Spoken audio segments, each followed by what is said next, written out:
지난해 악질적인 불법 추심에 시달리다가 세상을 떠난 30대 싱글맘 사건 YTN이 전해드렸는데요. 구속 상태로 재판에 넘겨졌던 사채업자가 최근 보석으로 풀려난 것으로 확인됐습니다. 배민혁 기자입니다.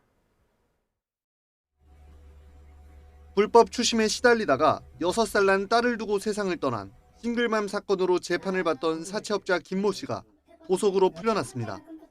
이번 달 11일 선고기일을 앞두고 지난달 30일 석방된 김 씨는 불구속 상태로 재판을 받게 됐습니다. 김 씨는 지난해 7월부터 4개월 동안 채무자들에게 950차례에 걸쳐 협박 전화를 일삼고 연이율 2,400%에서 5,200%에 달하는 이자를 요구한 혐의를 받고 있습니다. 이런 김 씨의 불법 추심을 견디지 못한 싱글맘이 스스로 세상을 떠난 사실이 알려지면서 공분을 샀습니다.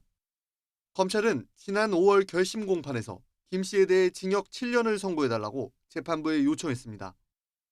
이렇게 김 씨의 혐의가 무거운데도 보석으로 간 재판부의 판단이 납득되지 않는다는 비판이 나옵니다.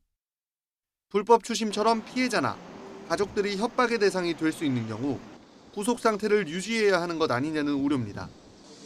다만 재판이 끝나기 전에 김 씨의 구속 기간이 만료돼 아무 조건 없이 풀어줘야 하는 경우를 막기 위한 재판부의 고육지책이었을 거라는 시각도 있습니다. 전문가들은 최대 6개월인 구속 기한이 지나면 피고인이 아무런 제지 없이 불구속 상태로 재판을 받을 수 있는 만큼 그 전에 증인과의 접촉 제한 등 여러 조건을 부여하는 보석을 허가하는 게 더 나을 수 있다는 겁니다. 김 씨가 구속 기소된 날은 지난 1월 3일. 구속 기간을 최대한 연장한 경우 김 씨의 구속 만료일은 7월 초로 추정됩니다.